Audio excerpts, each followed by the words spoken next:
I have warned you before, and now Donald Trump is saying it. He wants to be a dictator. Representative Jamie Raskin is here to discuss. Welcome back to Defending Democracy.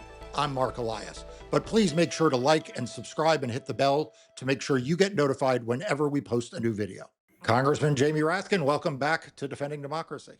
I'm delighted to be with you, Mark, and I got to thank you for your participation in Democracy Summer. You were a favorite of more than 1,000 young people across the country, and now we've got hundreds of young people who want to become election lawyers fighting for democracy, like Mark. Yes, well, it was great to do it. And for those of you who don't know, Congressman Raskin, rather than raising money and spending it so that he could win by 85% rather than 82% of the vote or whatever it is, he raises campaign money and raises money to train a core of young people to be engaged in politics, be engaged in elections, be engaged in issues. It's a great program he runs every summer called Democracy Summer, and I was happy to speak at it. And thank you, Congressman, for running it. Let me jump right in with kind of the latest from Donald Trump. So, it's one of these things where once might be an accident, but twice can never, twice is never an accident. So on Monday, he said, a lot of people are saying maybe we'd like a dictator. So, that kind of perked my ears up because honestly, I don't think I've ever run across anyone who has said maybe we'd like a dictator. And then on Tuesday, earlier today, he at a cabinet meeting, which by the way, would have made Kim Jong-un blush. I mean, it was like literally one cabinet official after another saying how great he is. I mean, Witkoff saying that there's never been a better candidate for a Nobel Prize in the history of the prize.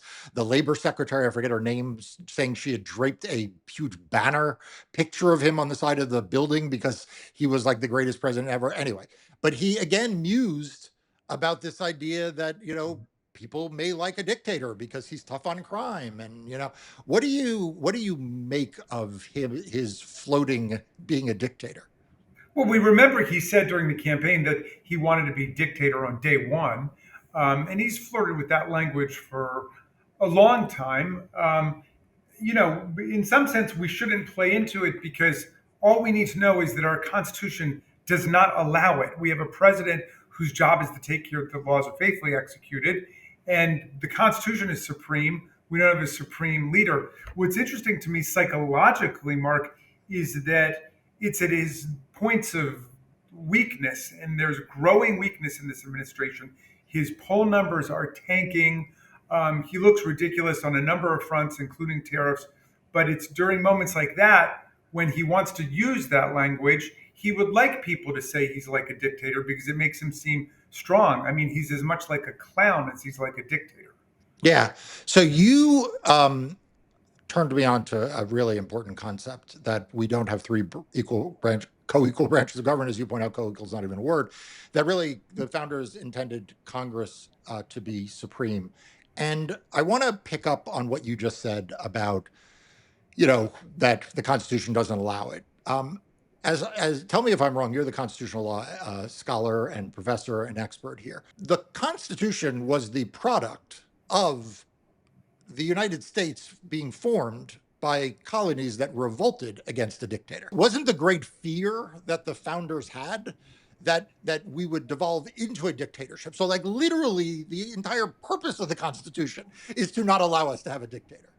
Absolutely right. I mean, the world's first constitutional democracy was conceived in revolutionary insurgency against a king, against monarchy, against the union of church and state, against the lords and feudalism and so on. And we, the brave founders like Tom Paine and John Adams and Samuel Adams and Thomas Jefferson and Ben Franklin, they thought that this was the most dangerous thing. And that's embodied in the Constitution. When my colleagues fall into that fifth grade fallacy of saying three co-equal branches of government, they can never explain, why does Congress have the power to impeach, try, convict, remove, and permanently disqualify from federal office a president, and he doesn't have the power to impeach, try, convict,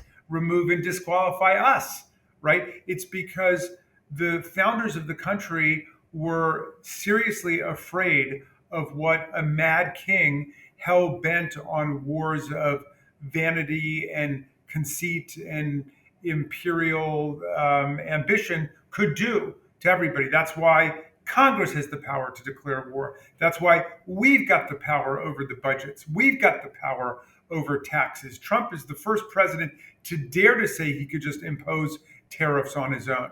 Tariffs have always been adopted by Congress. He's citing federal statute in IEPA, the International Emergency Economic Powers Act, which doesn't even mention tariffs, which is why he got struck down by the Court of International Trade. And I hope he's going to lose all the way up to the Supreme Court on this. He keeps arrogating powers to himself that don't belong to him, that belong to the people's representatives, because, as Madison put it, Congress is the preeminent branch of government. The president's job is to take care that the laws are faithfully executed. So one last question on this, because it is something I get asked a lot about in real life, and I also get a lot of questions at Democracy Docket about this. Um, so if Congress passes a budget and says go spend $100 on a widget, how does Donald Trump have the authority to not spend the $100 on the widget? And is it because Congress passed a law in 1970 something or other that said it, or could presidents never do that? Like, sort out for us, like, what is the power of the president to not to not faithfully execute the law? The president has no power not to faithfully execute the laws. That's what the president's job is, to take care that the laws are faithfully executed, So not then, what's ordered. this whole debate about with this Okay, so here's what congressional the law debate. and everything?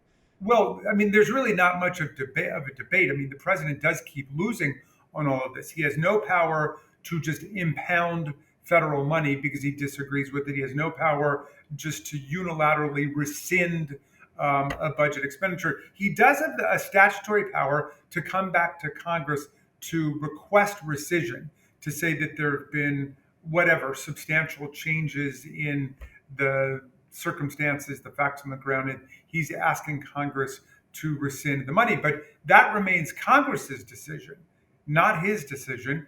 And if it doesn't happen in compliance with that statute, it can't happen, which is why, as you know, there have been more than 375 cases brought against him. Yes.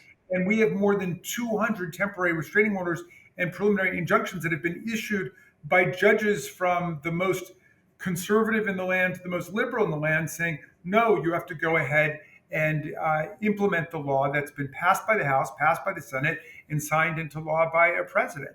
And the president does have the power to veto. That veto can be overridden, but once it's been signed into law or overridden into law, the president has a very simple job, which is to execute it. That's the president's job, not to legislate. And that's very clear from Article 1 of the Constitution. The very first sentence that comes after the preamble says all legislative power is vested in a Congress of the United States. So I want to ask you about what is happening with Donald Trump and American cities. And I want to broaden this from the discussion that I see in so many places, which is really about Washington, D.C. And don't get me wrong, you work in Washington, D.C., I work in Washington, D.C., both of us live around Washington, D.C. So what is happening there is an absolute travesty in my estimation, in my opinion. But I think it is wrong for people to think that Donald Trump only wants to deploy the National Guard and the military in Washington, D.C. And we know this because actually the first city he sent in the National Guard, the first city in which he sent in the Marines was actually Los Angeles. We're seeing him have a back and forth now with Chicago. He has mentioned New York.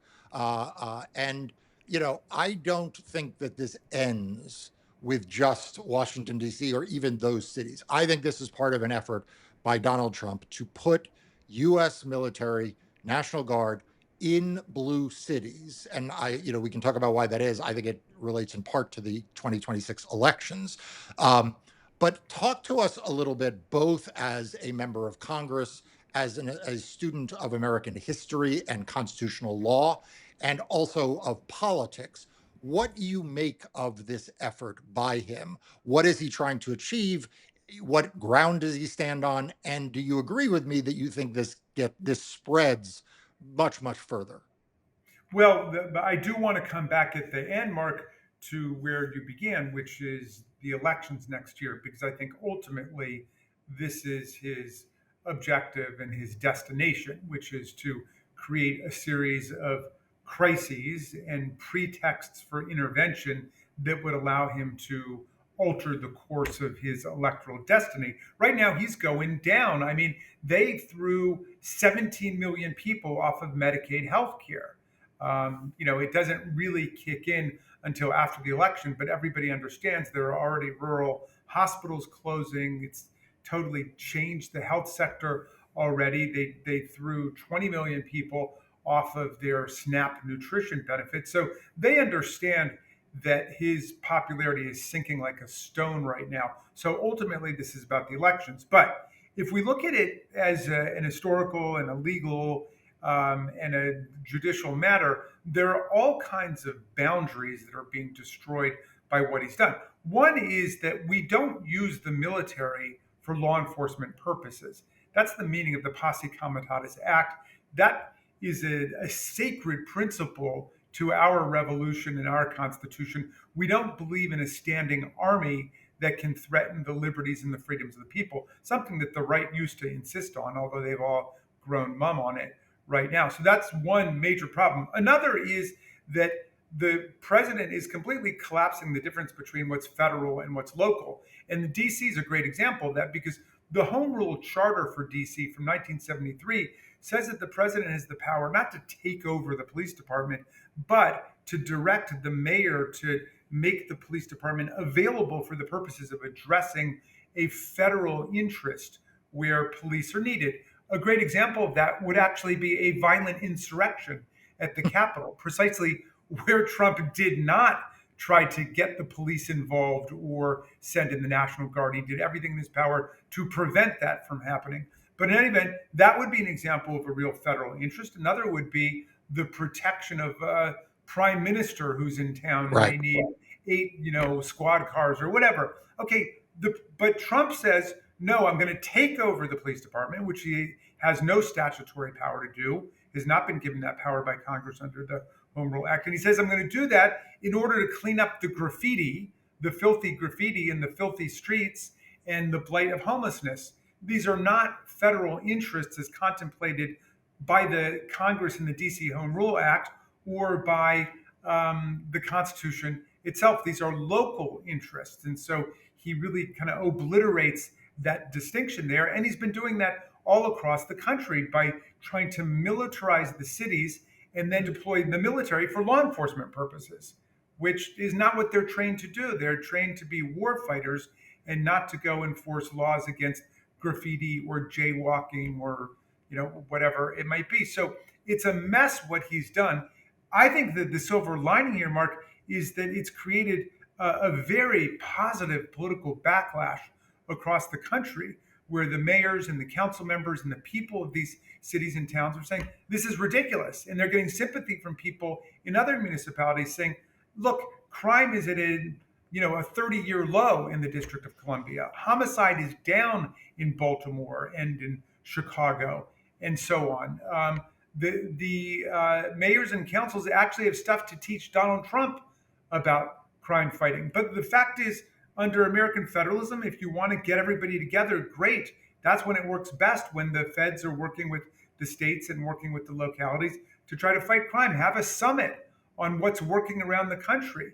How are these mayors actually effectuating such a major reduction in homicide? They've got some really interesting techniques they've been using. We should be sharing those rather than just bringing in the National Guard from South Carolina or Mississippi to DC or hypothetically Baltimore or Chicago. I mean, in DC, they've been hanging around Union Station or the Washington Monument and taking pictures, which is nice and everything, but that's not a crime fighting strategy. And in fact, a lot of people are starting to say that Trump knew that crime has gone down so dramatically around the country, and he just wants to be able to take credit for it by sending the National Guard for a few days.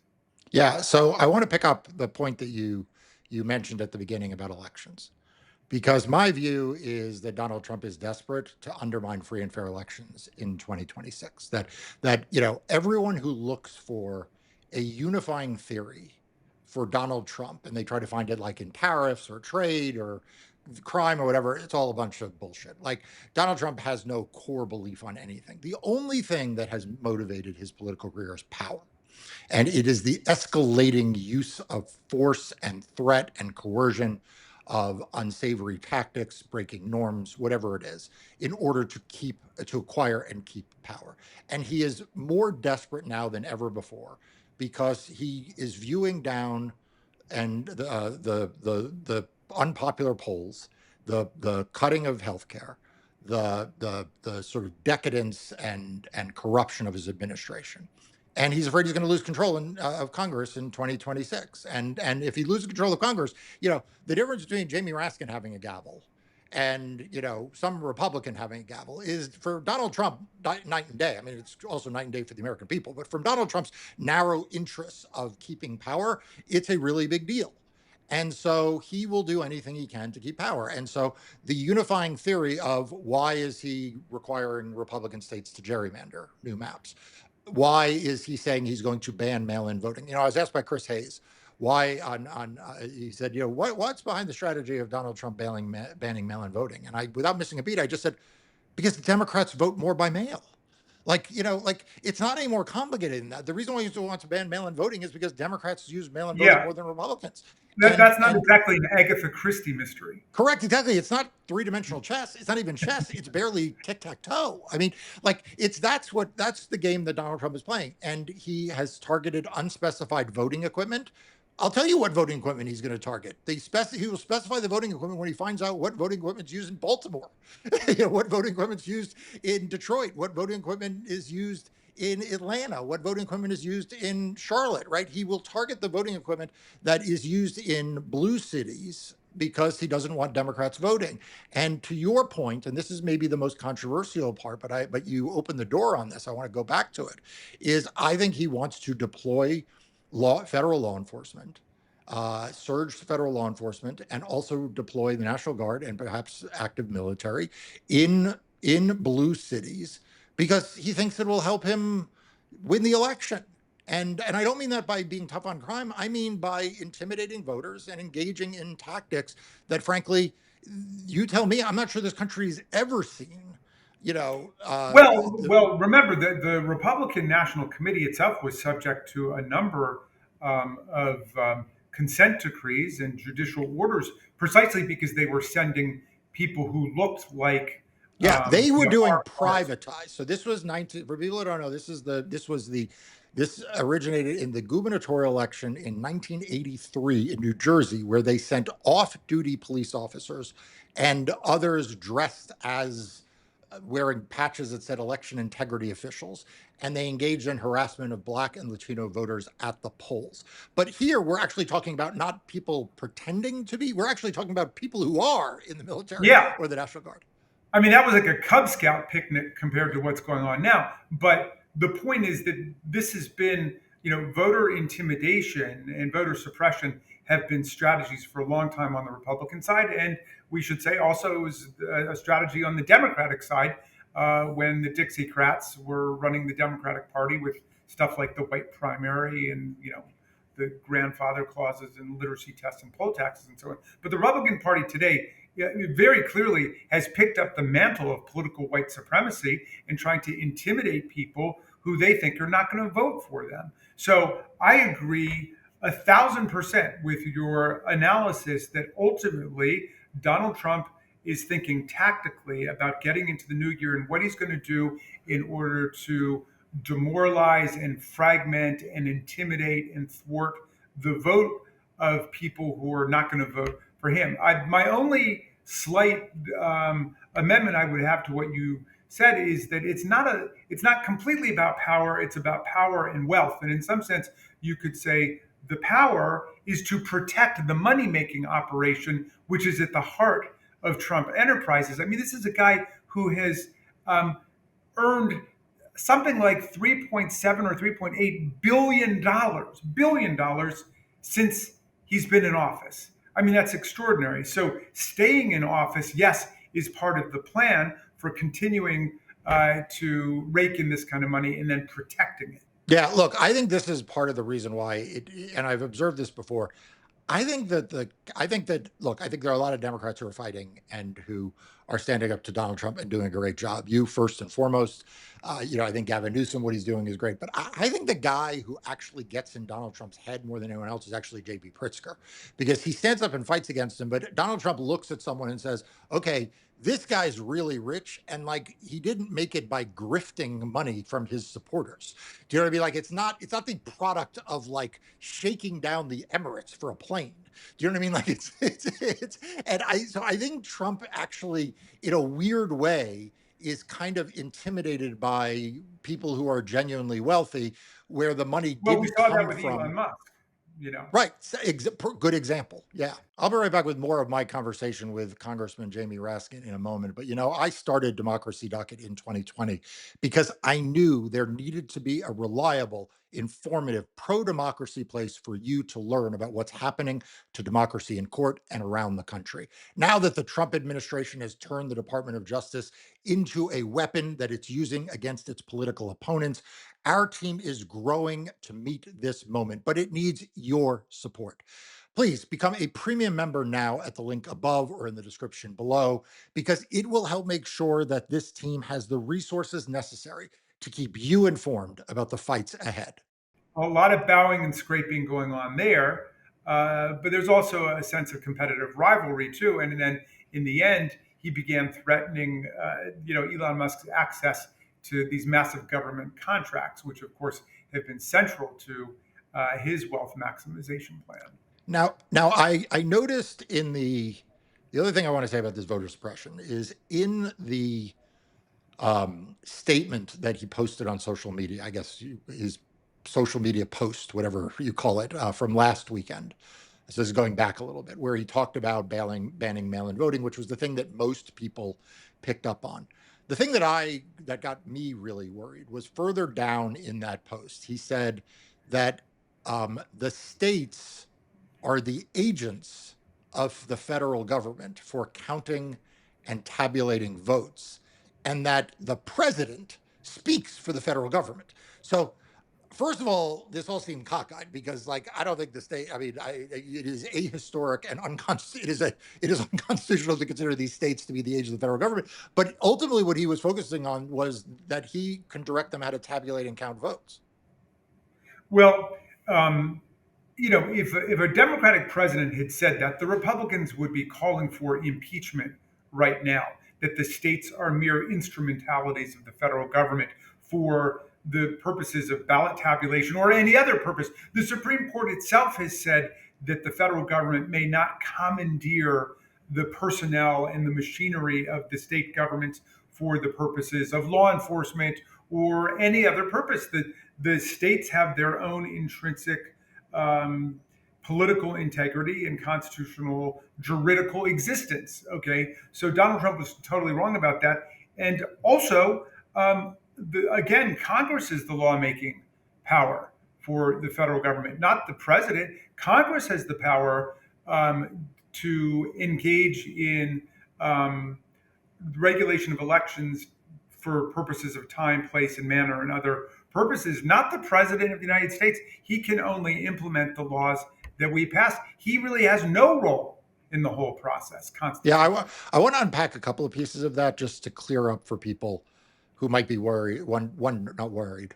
We're all worried. Might be wondering about the constitutional piece of this. So correct me if I'm wrong, but it was the states that created the federal government, not the other way around, right? The constitutional Well, no, convention was I'd go with Lincoln on this. So the people created it. We, the okay. people of the United States, and so the people created the national government and made the U.S. Constitution and federal laws supreme over state and local and so on. But everybody's got an independent place, and there are certain things the feds can't do that the states can, and obviously certain things the feds can do that the states cannot do.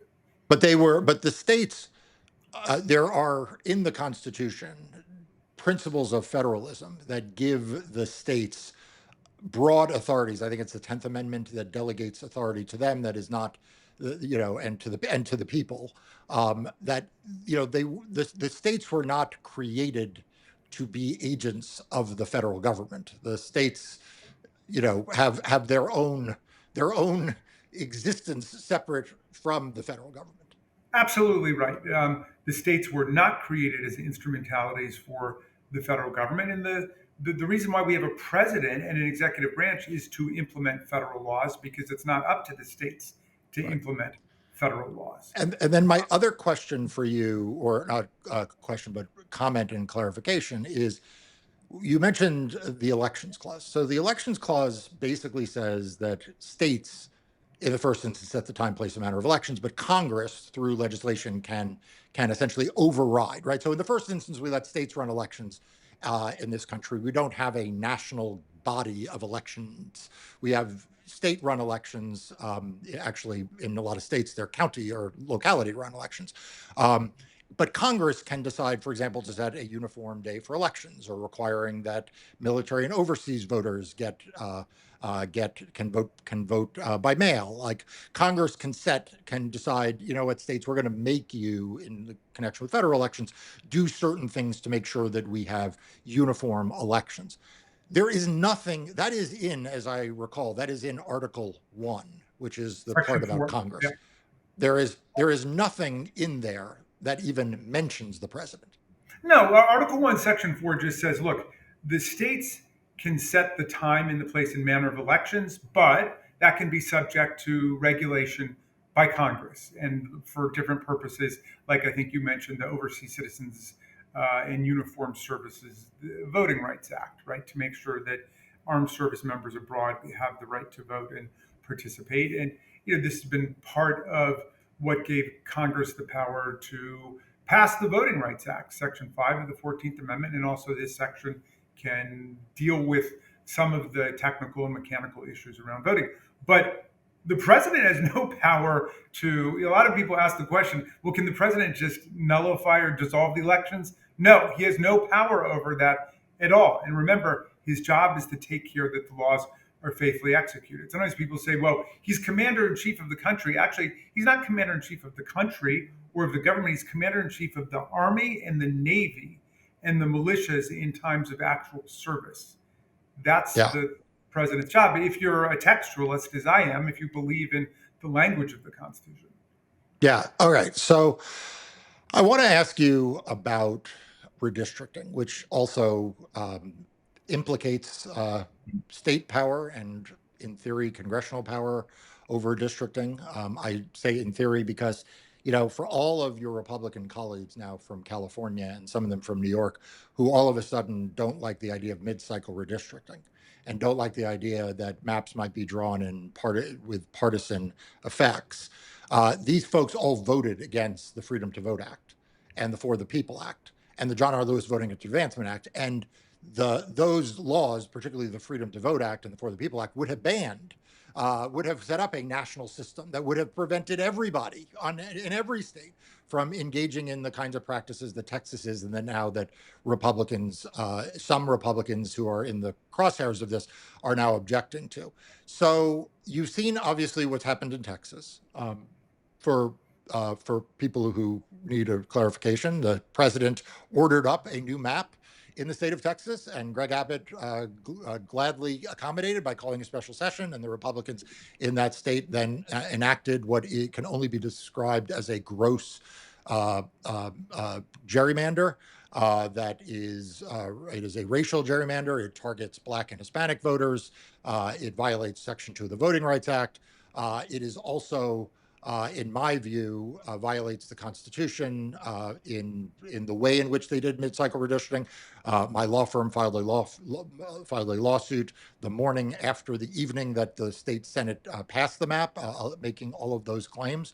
And then we've seen California move in through a ballot initiative at the behest of the governor there to essentially offset that, create a ballot measure that, if it passes, will likely result in a more democratic map. So, as we sit here today, that's the state of play. There are states, including your home state of Maryland, where the governor has said he might do something. There's one Republican seat in Maryland. Donald Trump is leaning hard on Missouri and Florida and Indiana. There is, of course, Ohio, which Republicans control. So, like, we got a lot of we got a lot of moving pieces. How Yeah. do you think about this, and how do you sort it out? Well, as you say, the Democrats, I am proud to say, have been the ones who've been trying to overthrow the gerrymander system, the system where politicians choose their voters before the voters ever get to choose their politicians. And so it renders democracy a pretty hollow exercise in most of the country right now. We tried to get rid of that in the For the People Act. It was the very first plank to mandate independent, nonpartisan redistricting commissions all over the country, not allowing elected officials to serve on those commissions. That's the only people who decide right now is elected officials. And we're saying take them out, move to independent redistricting commission. Now, for reasons that I can elaborate if you want to go down this road, I don't think that's enough. I think we need to mandate multi-member districts and use a method of proportional representation, like ranked choice voting, so that yes, some Republicans could get elected to Congress from Massachusetts, and yes, some Democrats could get elected to Congress from Utah. We shouldn't have states that are all one thing or all the other based on gerrymandering, right? But in any event, the first step has got to be the process step of moving to the independent redistricting panels. Now, a number of states have done that. Those are all blue states. Right. California is one of them.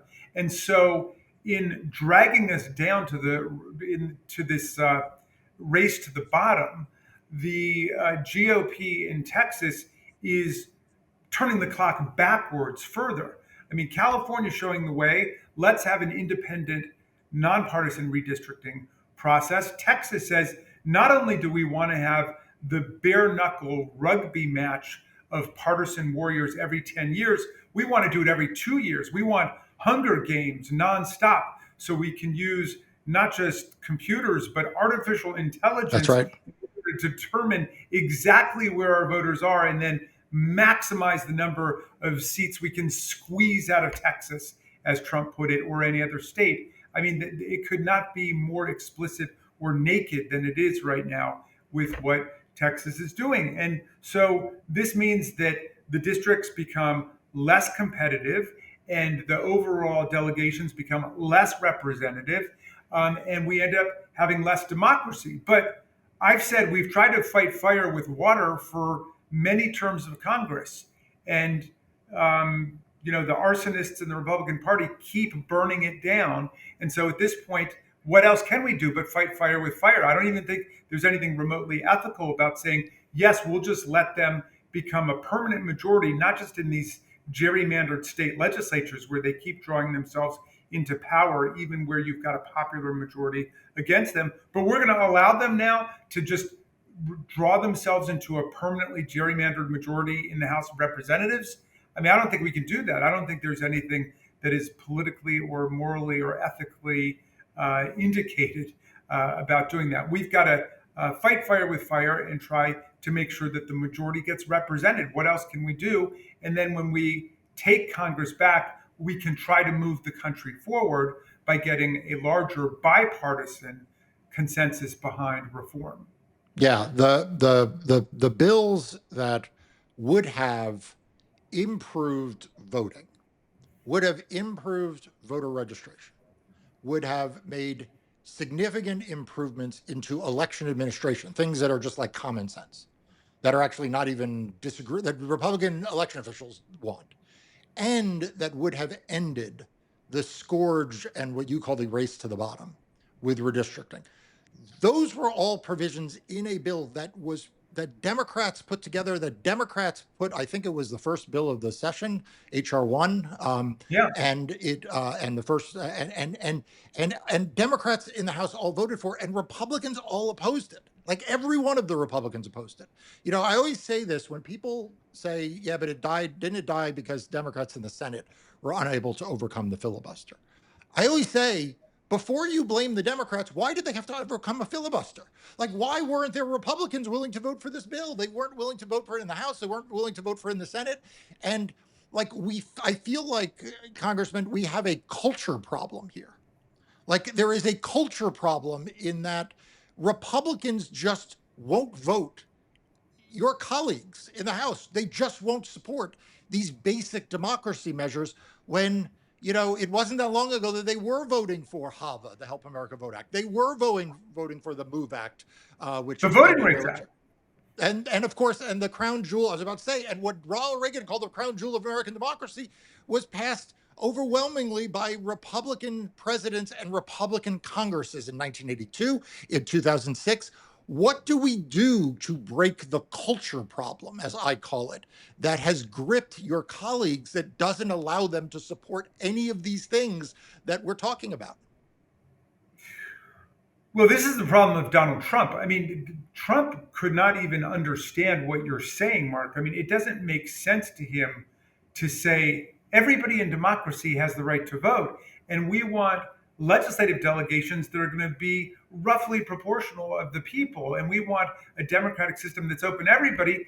All of his rhetoric, all of it is about how we're going to crush you and you guys are evil and we're going to destroy you and so on. I mean, we've never had a president like that before. And suddenly it saturates the Republican Party. All of them just go along with it. So, you pose the question of essentially how we're going to restore American democracy. And the reason why it's such a tough situation for my party is we've got to be both a political party fighting to win at the same time that we are representing the country in trying to defend constitutional democracy itself, the institutions and the mechanisms of democracy. But to my mind, the way we do that is we don't believe, or we should not believe, that when we say we're defending democracy, we're defending a static collection of institutions. We got to think of it as a project, something in motion.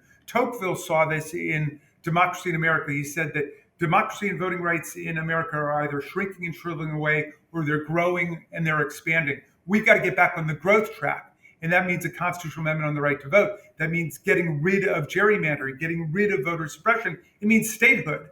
And I'm not talking about Greenland and Canada and Panama, Washington, D.C. and Puerto Rico. I'm talking about millions of American citizens who are locked out of effective legislative participation and representation.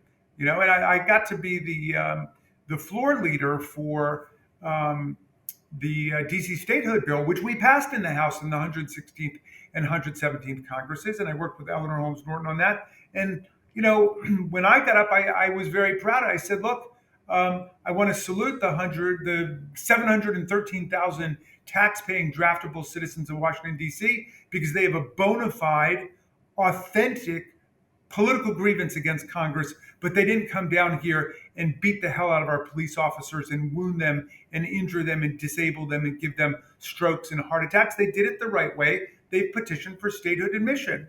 And we should admit them the way that 37 states were admitted in the past. And the same thing with 3.5 million Americans in Puerto Rico who need to be admitted. And we need the people in Puerto Rico and Washington to keep democracy moving forward in the country. All right, I got to ask you before, I got limited time with you because you've been very generous, but I've got to ask you before you go. We just had a big victory for rule of law in the state of Maryland.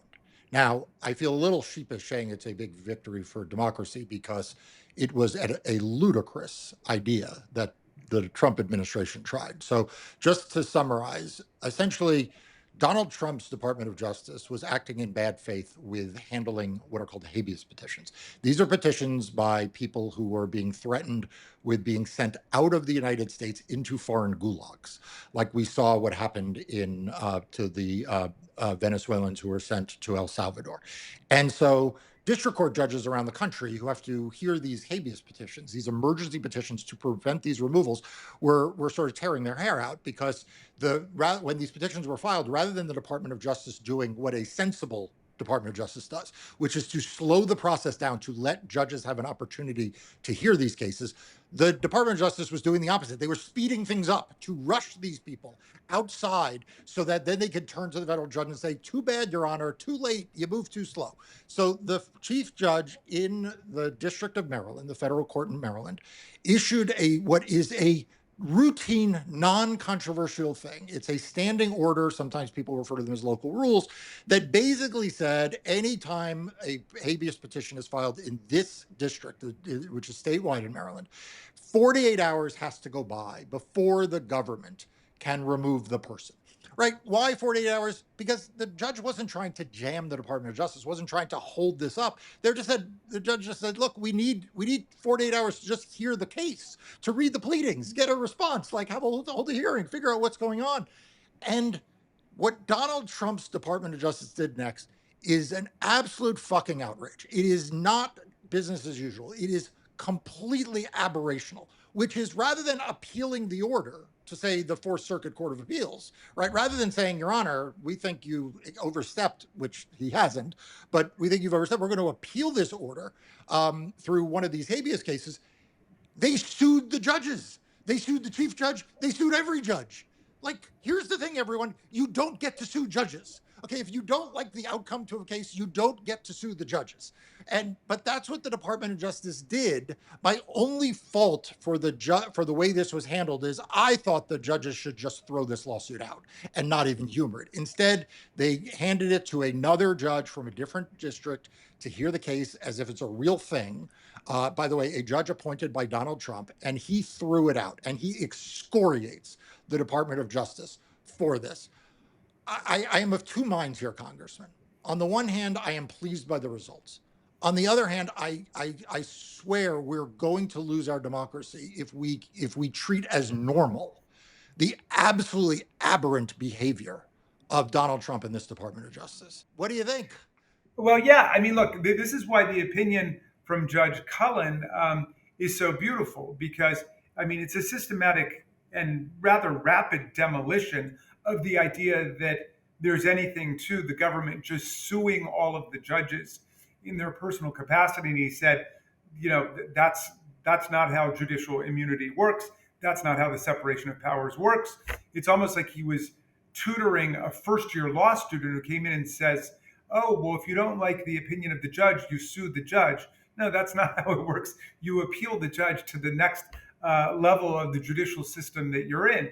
But what I loved about it was that, as you say, it was an excoriating, withering opinion because he basically said, this is not how our system works. Somebody should understand that there. Stop personalizing everything. And, this is what they do. I mean, they've lost a whole rash of cases before judges who were, in the district court who were appointed by Republicans as well as Democrats.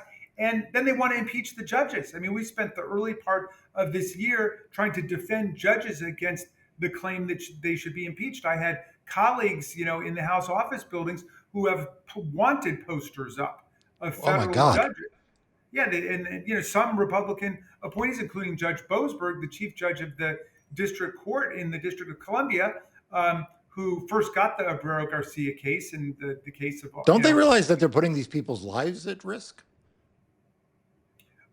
Well, I'm sure they must because they've been told that repeatedly, and judges get all kinds of death threats, and they know it because members of Congress get death threats too. But we looked at the history of impeachments. Only 15 federal judges have been impeached in the entire sweep of American history, and it's always for things like taking bribes or kickbacks or corruption or income tax evasion. They want to impeach these judges because they disagree with their opinion, and their opinion is just indisputably magisterial and correct.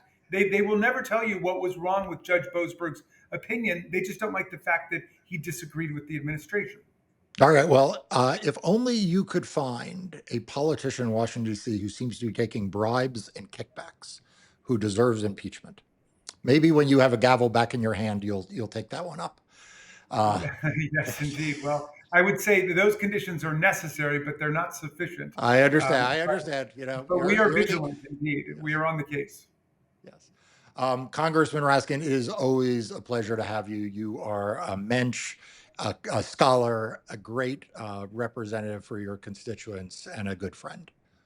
Well, thank you, Mark, for being a great lawyer for the people, and keep at it, brother. Thanks so much for tuning into this episode of Defending Democracy. Please make sure you're subscribed to Democracy Docket's free daily and weekly newsletters to stay informed on the latest voting rights and election news.